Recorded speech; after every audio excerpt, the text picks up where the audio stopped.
economist perspective on net neutrality, but since we heard quite a few things about what is net neutrality, what it is, and different views, I want to start by perhaps reacting to some of the things which I heard during the day, and in particular, since it's easier for me to remember what was just said, what was said in the earlier session, I will comment I will pick on a couple of things.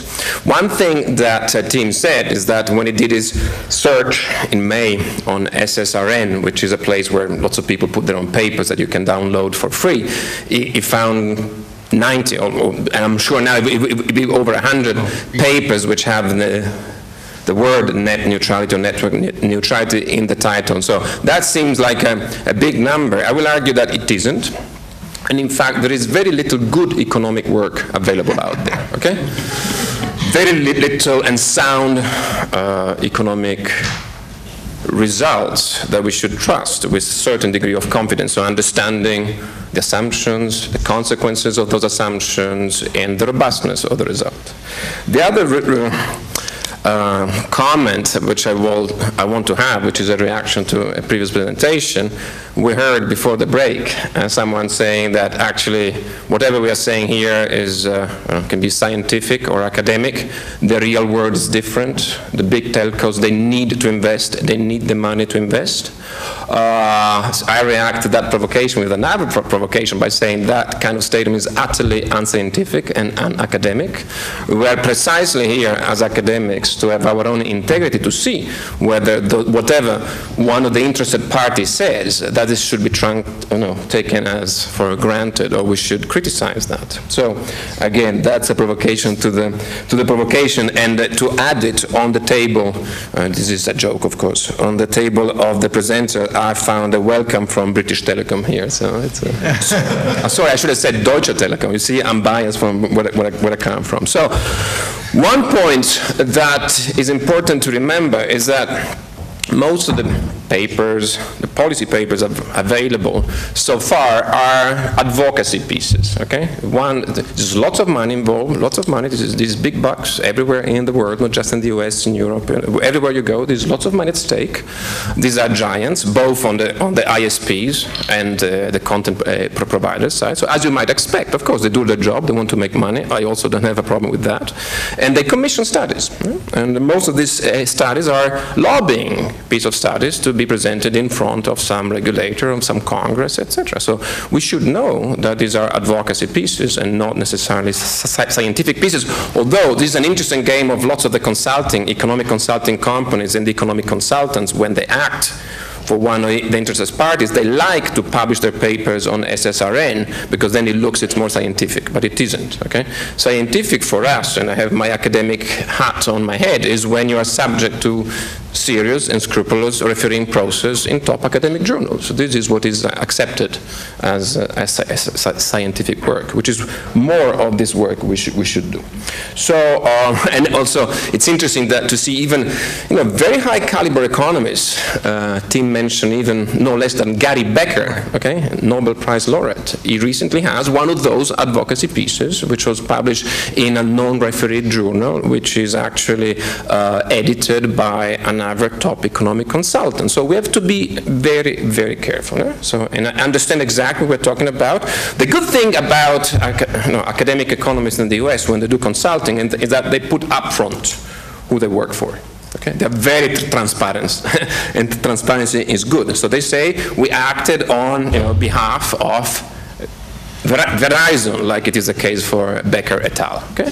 And sometimes, at least where I come from, which is Italy, my Italian colleagues never put up front who they work for. Okay? But they say, I'm a professor there and there, I have my big academic hat, and you have to trust what I'm saying. So, and I'm here to say, be careful. We have to say a bit careful.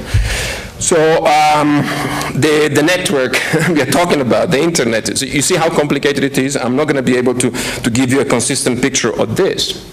I will instead take the pipeline. This is the famous quote from the CEO of AT&T, and said, then they ain't going to use my pipe for free. Remember a few years back. Okay? This is the pipe that, according to AT&T at the time, service providers were using for free, and consumers. very complicated. There's lots of different aspects like peer-to-peer, the backbones. We are not considering those. And instead, as an economist, I will narrow down my message to something which is more limited. Okay? And more limited, first of all, we have to ask ourselves, why is it happening now? And there is, well, these are data from the UK, just because I'm UK based now. There is evidence that networks are becoming more used, okay? And if there is not enough capacity, we want to understand whether capacity will be taken care of by operators themselves, so they do have an incentive to relax the capacity constraint, or if instead they need some new pricing mechanisms to play around with, so to have the ability to charge different sides of the market. So what is interesting there, this is just mobile data, because this is, you might have heard, it's the more likely congested type of networks that we should have in the near future. What's interesting, at least for the UK, is that this is very asymmetric. So in the UK, you have one new entrant, which is 3. It's a new entrant, but it's the Hutchinson Group, Hong Kong base. They are those which are generating, despite being the smallest in terms of consumers, they generate a lot of data. And the other 4, although there has been a merger now in the UK, but the others generate less data. These are predictions and say that these billions and billions of bytes will explode even further. So there is a legitimate need to understand how capacity expansion and business models for covering the needs of this network expansion, how different business models might evolve in the near future. Economists, what do we understand about net neutrality? To start with, and in contrast with some other people, for us, or I would say, hopefully there is an agreement, net neutrality is a regulation. So sometimes there's a misunderstanding there that we should keep the internet as it is because it is not regulated. It's been said before, at present, some pricing mechanisms, some pricing schedules are regulated. So we are at present in a system which has some regulation on some bits and not some regulations in some others. And again, we want to make those arguments precise and perhaps robust. Again, as an anecdote, I think it's fair to say that most economists agree that departures from net neutrality meaning allowing more pricing flexibility is a good thing. So I think most economists would agree with that. There is one exception which I will mention later. But when Google presented its Economica affidavit in front of one of the big cases in the US. I don't know if it was the US Congress at the time, most likely it was the FCC. They had an economic affidavit, so an economic document, presented the economic arguments in a typical Google style. They wrote, and the first line was, "The internet is awesome, we should keep it this way," okay? Which is very Google style, but what does it mean? Okay, what does it mean? So this is where we have to ask ourselves a little bit more. So if the internet is awesome, let's keep it that way. For an economist, why do we impose some restrictions? There's 2 types. One thing is if there is vertical relations in the market, okay? So anytime you have an ISP, the provider or the infrastructure, which is also integrated with some delivery of content, okay? You have a vertical structure, a vertical chain, and you might fear that the ISP, the provider of the infrastructure, might discriminate against some other providers of similar content. So that's foreclosure.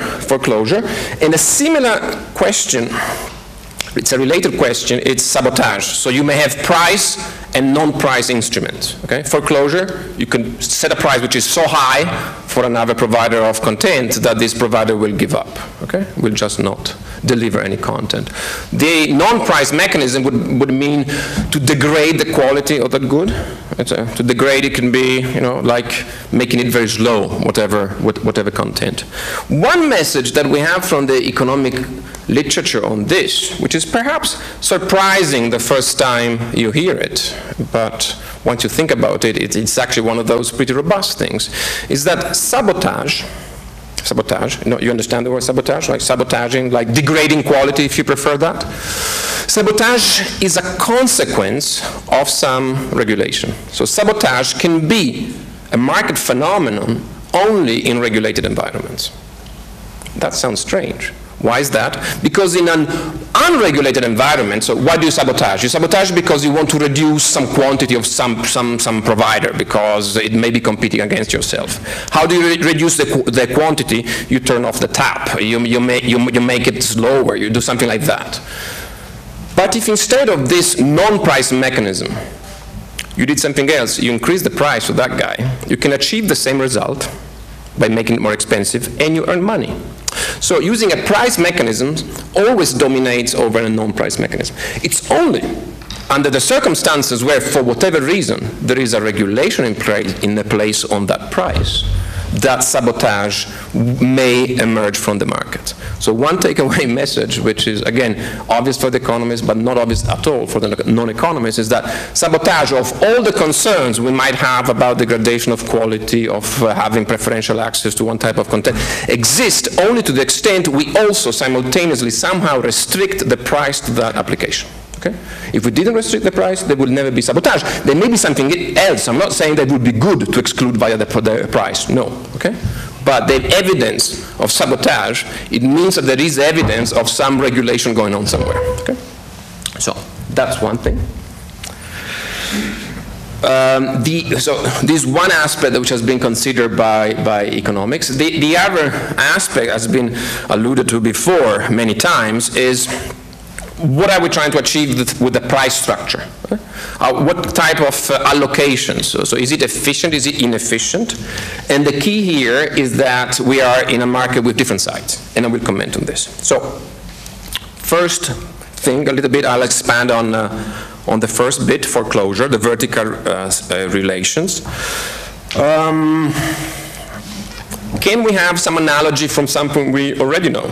Instead of venturing into the unknown, can we derive lessons from something we have already witnessed? And we have already witnessed a lot of foreclosure issues in traditional telephony services. Okay? You have an incumbent. In Europe, we know the incumbent historically was the only operator with access to the local loop. We wanted to have entrants. Entrants couldn't build their own facilities in the local loop, they would be foreclosed. Okay? So this concern is really entrenched in telephony services, and there is a strong analogy there. But how far can the analogy go? The analogy would go as far as particular services are concerned. And the particular service is very relevant, but it's probably reduced to voice over IP. So it's Skype. So Deutsche Telekom has an incentive to perhaps foreclose Skype. Okay? Since in Europe our ISPs are not really integrated a lot with content, all other type of stuff which is complementary, it's not very likely that there is an economic incentive to foreclose at all. Actually, it's a rent shifting argument. You want to have it and you want to have the rent, okay, but you're not going to foreclose it, because if you foreclose it, there is no rent created at all. Okay? So foreclosure, yes, but only for specific applications, and Skype is a case in point. Sabotage, I said, remember that to the extent that net neutrality is interpreted as perhaps in the extreme as a zero pricing rule for a particular type of delivery, then you introduce an incentive to sabotage. Okay? Only then. If you reduce it, you have less sabotage, you may have other problems. The two-sidedness stuff, why do I put it there? Not just because there is literature about it, but because it's a useful framework, okay? It's a useful framework to respond to some of the debates we had in the morning, but who should charge whom? Is when I download, am I responsible for downloading? When I call you, am I initiating the call? Or when you respond to my call, are you picking up the telephone, therefore you're responsible? Economists are saying, these are under some circumstances, it takes two to tango. You don't dance alone. So these are complementary goods. Okay? So it's not enough to have this debate, which is a bit empty, to try to find a direction of causality, because there's no causality, there's complementarity, there's two agents acting simultaneously. Okay? So we have to look at both sides. When you look at the both sides, consumers pay. Content providers also already pay incidentally because they are interconnected somehow. They have a connection. They're not paying. It's not that it's free for them to have the pipe. They do connect to the pipe as well. The two-sided literature also says something which should not be forgotten when we do some, our policy experiments, our welfare analysis. There is a temptation also to say, well, let's try to see what happens to one price, if I introduce or not, the price is zero, or if I allow the ISPs to charge for delivery, etc. And then we look at that, okay? But there is also the other side, okay? So you would never, you almost never would expect that whatever happens on this side is independent from what happens on the other side. Something I did research in another context, which I call the waterbed effect. You push down one price and you would have a reaction. In the US, they call it the seesaw effect, okay?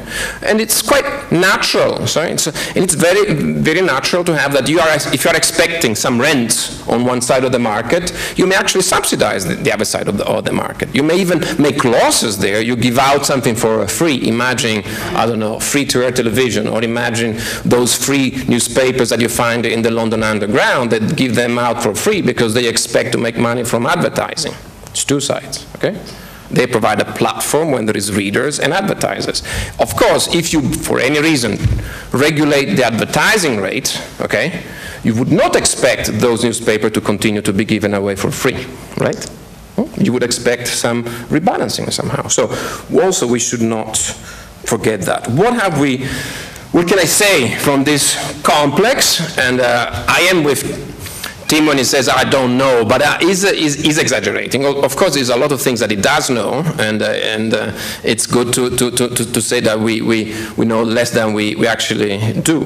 And a few things that we do know is, for instance, that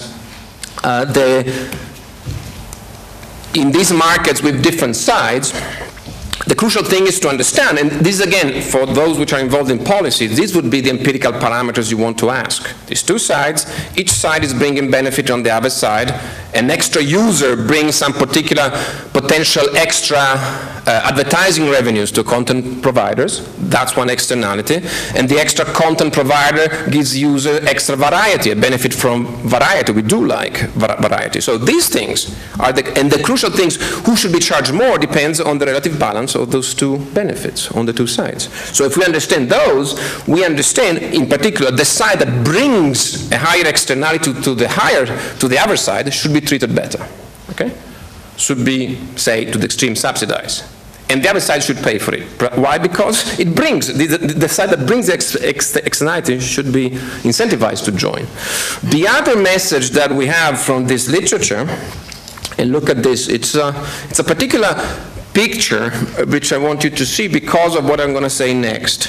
Typically, consumers, I'm sorry for the jargon, we say that we single home, so most of the time we are on a single platform. I have only one desktop or something like this. I have only one mobile platform. But once I am on the platform, I've chosen BT, Deutsche Telekom, whatever ISP you have in mind. Once I am on this platform, I will be able to see the content available across the internet, okay? Okay? So the content providers here are said to multi-home. The content providers are said to be able to see or being seen if they're interested in the click, because with each click there is some advertising revenue coming with. They multi-home. We single home. They multi-home in that sense, although they also choose a single pipe, they do, but then they want to be seen by everybody. Which brings me to my last slide. And this last slide is, I've exercised my discretion and I've chosen what I believe are the 5 best papers available so far. Apologies for those that I don't know or that I have forgotten, okay? It's just a tentative summary of what I think are important contributions. A couple of things which emerge are the following. This paper, so Economides and Tag, Choi and Kim, and Jan with a co-author. These are written by Economist. Okay, can I put you among the Economist? Thank you very much, because you are the interdisciplinary guy. So, and instead, this other paper here and there, they're written by computer scientists or like guys from the departments of electrical engineering. Okay, which have a different way of writing, and sometimes they ask also different questions. So Economides, Nick Economides is a well-known professor at NYU Stern. He's the only strong advocate of net neutrality in the profession so far. Okay, strong. So whatever you say net neutrality is good, although it's mixing up net neutrality as a remedy against the market power that ISPs have, okay? As a European economy, I would say if you have a problem with ISP market power, which may be indeed the case, you don't want to have such a behavioral remedy fiddling around with one price. You want to tackle head-on with a structural remedy the cause of it, which is that there is entrenched local monopolies in the US which are very difficult to unbundle. In Europe, it's easier for us because we can have more open access policies, for instance. In the US, it's very difficult. Now, an important thing, I think, from what Tim said is that it was really a very tough process to break up NT&T. So you have to be very careful, precisely because it is tough. Once monopolies are recreated, it's extremely difficult to break them up again, okay? And you may go on for 20, 30, 40 years with a wrong market structure, very oligopolistic, okay? Instead, in Europe, we are a bit more agnostic about it. And we try sometimes to open up monopolies a bit more proactively, I would say. So, some economists and some computer scientists, one thing. Another thing that I should say, and for now, because this is all very recent, only 2 papers are published, okay? Only 2 papers are published or forthcoming, subject to the famous refereeing process, which ensures top quality, this and this, okay? The others, you know, finger crossed, I know that Jan has just submitted it, so, you know, touch wood and touch whatever you want, but one day it will come, okay? So this is, what else can I say? These guys with a strange name, but they are actually top computer scientists, either from MIT or from Columbia University. So we're talking about big universities. And then we go the way these serious works have described net neutrality, or the absence of it, and therefore the policy implications that we have taken away from those papers. One, which is very striking, is that all these papers, with exceptions, but I would say overwhelmingly, they have monopolist ISPs, okay? So we don't know much. It's fair to say we don't know much what to do when we introduce competition among ISPs. Maybe because the US is very monopolized, although there is competition between cable and DSL there, so you do have some sort of duopolies. In Europe, it would depend. In some countries, you have a lot of competition among ISPs, in some others, you have less. But this is something that we have to know. The literature that we have created, the body of literature that we have so far, limits itself to those things so far. Even more interesting, how is net neutrality or its absence modeled? How is it absence? Economics and TAG, which is fair to say was the first model that was proposed historically, the first attempt with a modeling with some academic effort in it. It's a static model, there's no investments, there is nothing.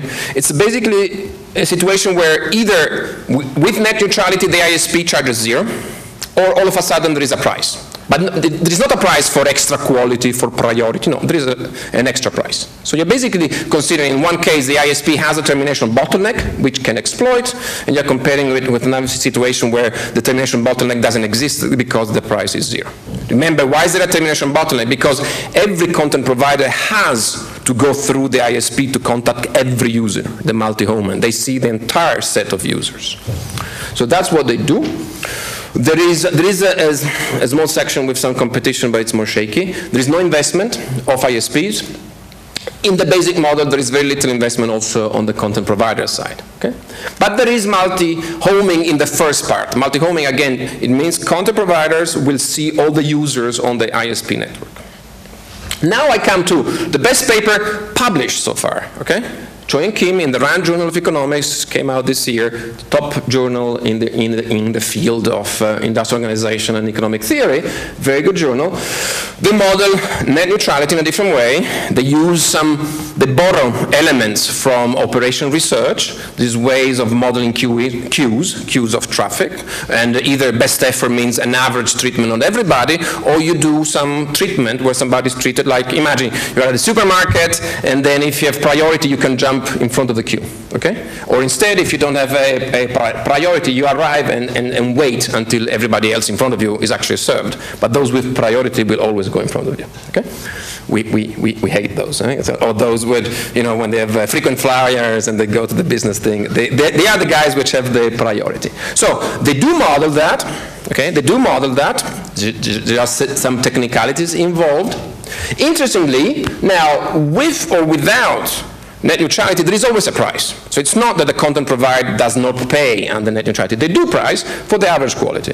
If they want to have priority, they have to pay on top, but there is always a price. Here there was only one price without. There was 0. Here there's 2 prices at least, okay? One without priority and one with. But again, no ISP, but there is, they model the ISP investment in the capacity, nothing on content providers, and this is, to me, was shocking, okay, you know, we can easily, you know, shocking academically, I mean. Jaipil Choi is a friend of mine, very good, etc. But they need, in order to create an economic mechanism in order for the model to work, they have to assume that when the content providers have chosen whether to have priority traffic or no priority traffic, okay, they've chosen it, you as an end user will have to see either one content provider or. So this is one of the defining features of the internet, which is being able to see everybody out there. All the content available is not in this model. And you see, no, it's not only in this paper. I know why they're doing that, okay? But is it satisfactory? My answer is no, because one of the characteristics that we do want to capture in our models, unless we want to do something else, introduce exclusivity of content, etc., which is not the main question they're after. Here, you decide as a consumer what to watch, and then you have, basically it means either you see Google or you see YouTube. You cannot see both, either or. Now we have our own local hero, Jan, which has written a beautiful paper. The good thing is that, as you will see, there is a yes there, which I love, okay? There is a yes. He analyzes both investments of ISPs in capacity and also in CPs, looking at how many content providers have an incentive to enter the market. The thing which I would say to me is still missing. You cannot go further with competition because that's what we can do given the state of the art. But this is something that you have to think a bit more about, which is you also, as these other guys, if there is net neutrality, you have a 0 price, which I think is not realistic. Even now, under net neutrality, a content provider pays to be, they still need the physical infrastructure. So just check on the robustness of the. No, you cannot normalize a 0. That's not. It's not one of those innocuous normalizations. Those ones, okay? And then there is this very new paper which I've come across recently from the Columbia MIT guys, computer scientists. They write papers which are 80 pages long with lots of equations.